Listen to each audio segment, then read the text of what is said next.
What is up, RavensFlock?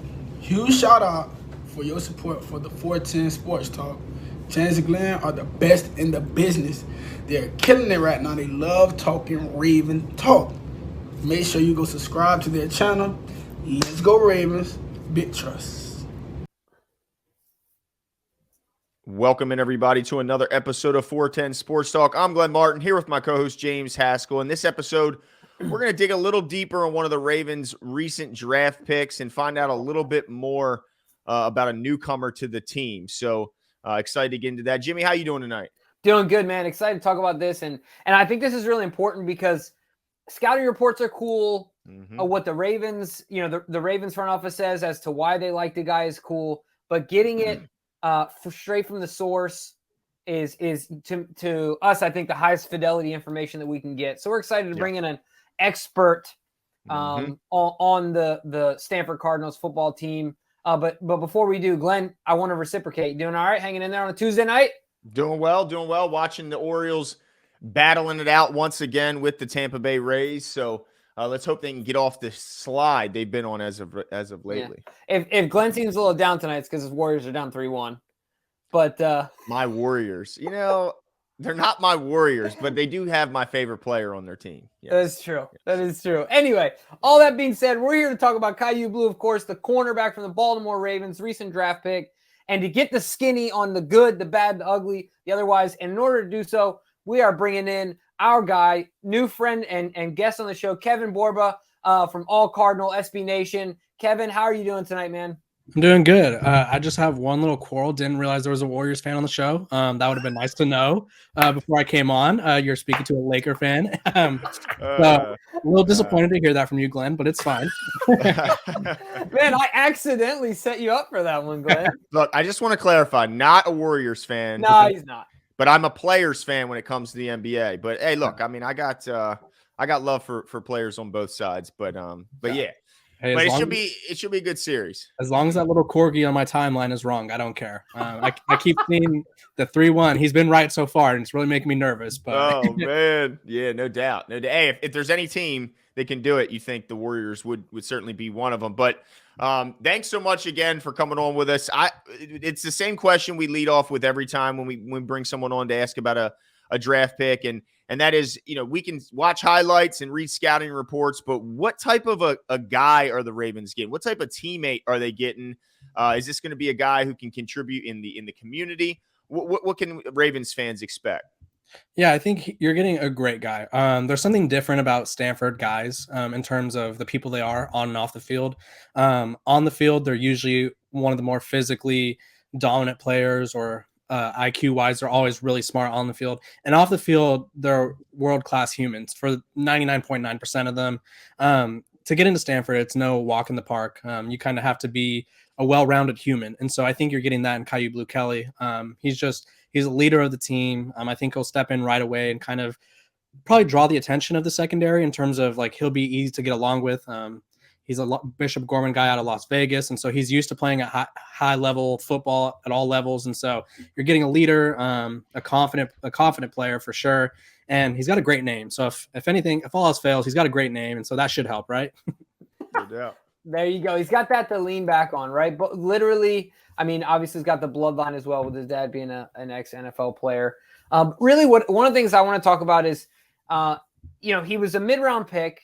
There's obviously a run on corners early. They talked about this corner draft being deep all throughout the draft, being able to find value. We even had some guys, Glenn and I had some guys pegged in the 3rd, 4th round that ended up being undrafted. So certainly a deep class. But do you think if you could point to anything to his game that kept him from being drafted higher, is there one or two things that comes to your mind that's like, this is something he's going to have to work on in the league, or, continue to improve upon?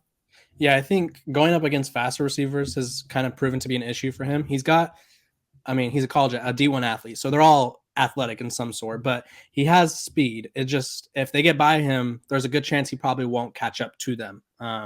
We kind of saw the play that stands out the most, and it's probably the play that they put on ESPN when he was drafted, was when Jordan Addison burned him. I was at that game, and Jordan Addison got by him, and he just he had an attempt to tackle him, didn't bring him down.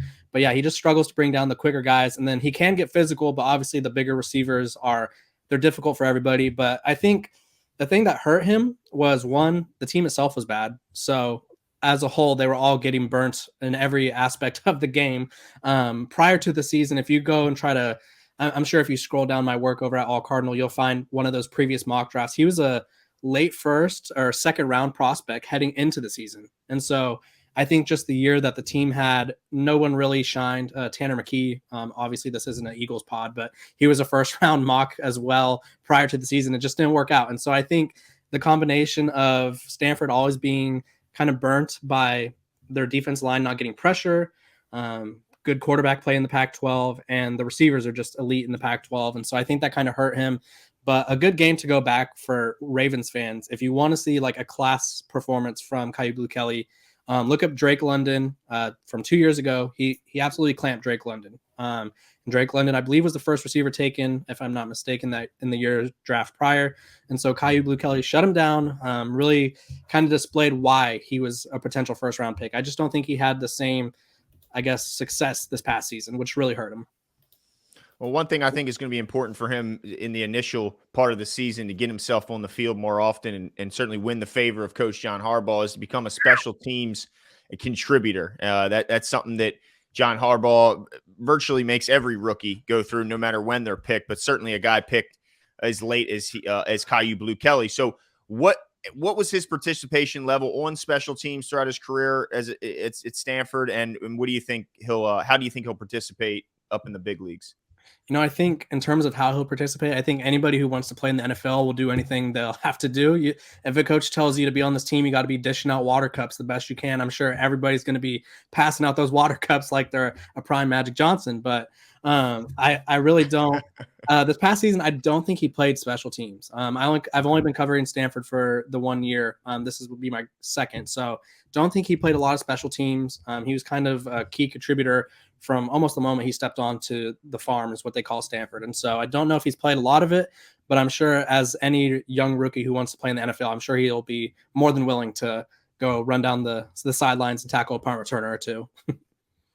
Yeah, I ain't got no problem with that. I mean, certainly the Ravens coaching staff is one of the John Harbaugh highly regards the special teams unit, being a special teams coach himself. But one of the things I wanted to ask him was really about, we talked about it at the beginning and his bloodline. How do you think that helps him, with having a dad that played in the league? Do you think that helps him be able to contribute early on in the NFL? And, kind of jumping off that question as a follow-up, do you think he has just the ability to be a player that can contribute early on, or is he going to need a guy that needs to sit and develop? Yeah, I think having the bloodline, like you talked about, is a major factor. I think it's going to help him out. He kind of talked about it at the pro day. His dad went through this entire process. I believe his dad had like a 12-year career in the NFL or something like that. And so his dad has the pedigree, his dad has the experience. And so whether or not they have the same NFL type career, his dad could kind of give him a little insight. He has a little bit of home cooking working with him, whereas some rookies are kind of figuring it out as they go. He'll have someone to tell him stories or be like, yeah, that is a normal thing. You probably won't be wearing the number you want right away or whatever it may be. Obviously, I'm just making up a scenario. But yeah, I think that'll help him. And then what was your second question? Sorry. Yeah. So, with that in mind, helping that to kind of shorten the learning curve, do you think he has the ability, if he has the ability to see it in his dad, right? And see what his dad has done. So that'll help. But based on his pure ability and where he's at as a player, do you think he'll be able to contribute early on, or do you think he's going to need some time to sit and develop? I think, well, depending on your guys' secondary, I feel like you guys have a slightly not loaded, but you guys have an experienced secondary at certain positions. And so that could hurt him. But I think his IQ is what will set him apart. Obviously, I think people will get kind of roll their eyes when I say a Stanford guy, but really these guys they're athletes and they're geniuses. I don't know if you guys remember Bryce Love, but he was literally studying to be a doctor while he was almost winning the Heisman. And so a lot of these guys are extremely smart people. And so I think his IQ will really help him get onto the field. Physical traits, I think there's always going to be an adjustment for everybody. And so once he realizes what he has to do to kind of keep up with the Tyreek Hills of the world or to keep up with the Stephon Diggs of the world, he'll figure it out and he'll be fine. I think it's just adjusting to the speed. And I think he could do that right away. And I think his ability to be cerebral will really help him. I think people kind of often overlook that aspect of it. They look at his 40-yard dash time. They're like 4.52, not bad, not great. but people forget that he's one of the smarter guys and probably on the roster now, if I had to assume. Yeah, I think that's a good point, Kevin, when you point that out, because it doesn't matter how fast you are if you're slow to read and react. So if you can dissect a play and get moving in that direction quicker, then that guy might run a 4.4 and you're a 4.5 guy, but he took longer to adjust and get ready to get moving. So I think that's a good point you make there. But one thing I'm curious about, is this a guy who played, like, what was the defensive scheme like at Stanford? Was this more of a zone scheme, man scheme? What were they running there in Stanford? They did. I think this past season they kind of mixed it up, just because they had some issues. When you're 3-9, not everything is, you don't get to do whatever you want. I think he's best in man though. Like I said, going back to that Drake London game, it was kind of like to go back to a basketball analogy, it's kind of like you're saying, I have that guy and I'm going to be with him. He was with him pretty much all game. I'm just following him around, and so I think he could fit better in man. In zone, obviously, I think it'll help to have that safety help with him, just in case he does get put on a faster guy who may get past him. But I think he likes to be that physical press corner up at the line. Yeah, it makes a lot of sense based on what the Ravens' history of types of cornerbacks that they like, physical press guys that like to be imposing and things like that. What is your, it doesn't need to be a perfect comp, but is there a guy out there, I'm not expecting you to be a draft expert here, but is there a guy out there that have seen play in the NFL, and then you see Caillou and you're like, I can see some comparisons here. Is there any guy that he kind of makes you think of? That's a good question. I'm trying to think of, I don't want to say he's a slow corner, because he's a 4.5 is like very fast or very quick. I'm trying to think of a corner who relies on physicality, and I feel like it's kind of tough. I don't know. Maybe Marcus Peters on the Ravens. I feel like he liked to be a little chippy. Obviously they have different plays with an edge. Yeah. Yeah. I feel like obviously they have different personalities, but maybe the physicality aspect of it. He doesn't really have, and I think the thing that sets him apart, makes him a hard comp at the corner, is he doesn't have that like knack for the ball yet, or at least he didn't at Stanford. He might develop. That's what I was going to ask. Okay. He doesn't have the knack for the ball. Like there's been, at least from what I saw in this 1 year, and then even the year prior when I was covering the entire Pac-12, there was just opportunities that he had where he could have picked a ball off, but he didn't turn it fast enough, or he wasn't ready at that exact moment. He could have had a pass deflection. So I feel like that's what makes it a hard comp. And comps are always hard for me because I feel like people, they write that in stone. And so I don't want to label him anybody and then be totally off. Yeah, no doubt. That can be, especially when we haven't even seen him play a single snap in the NFL. That can certainly be tough. But it sounds like kind of what I'm gathering is they're getting a guy that's physical. But how is he as a tackler? Because that's one way to get yourself right on the bench, is if you can't come up and support the run, especially if they ask him to kick inside at the nickel. Can this guy be relied upon to make a tackle in the open field if need be? Yeah, I think obviously he's probably going to have to get bigger, as all guys going from college to the NFL do. I think he showed a willingness to support in the run. I just think that getting stronger will help him get off blocks, and that will be, I don't want to say that was his issue, but that was something that kind of held him back, I guess you could say. You just got to get used to, the wide receivers are going to be a little stronger at this level. The running backs are going to be able to kind of not shove you off, but they're all big and strong now. And so I think he's a willing tackler. And so I think that's all you could ask for, because you could learn how to tackle, but you can't learn how to want to tackle. Because if you're making business decisions left and right, it doesn't really matter. But I don't think he's a business decision type of guy in that aspect. Nice.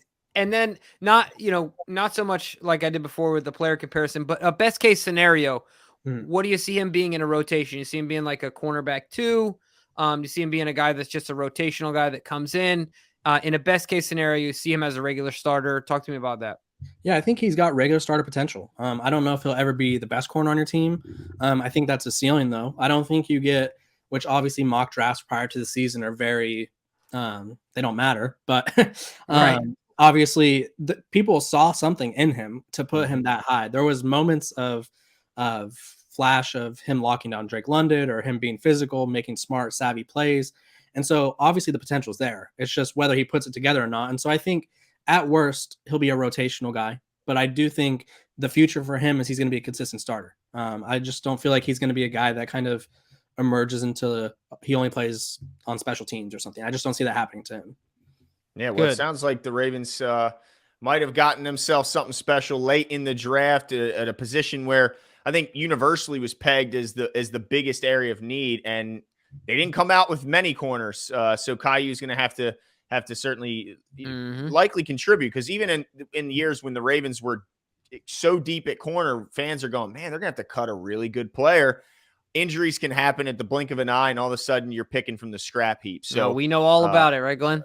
Certainly. So let's hope that Caillou develops into the player they're hoping he is. And Kevin, thanks so much for coming on with us. Certainly appreciate it. Why don't you let everybody know where they can find everything you're working on?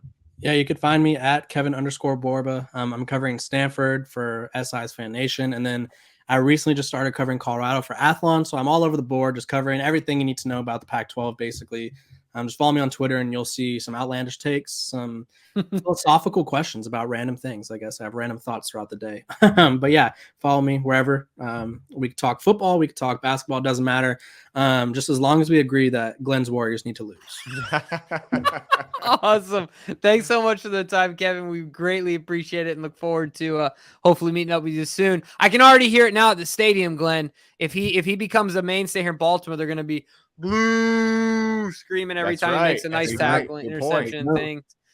So hopefully if that ever happens, we'll send you a video and make sure to tag you on it.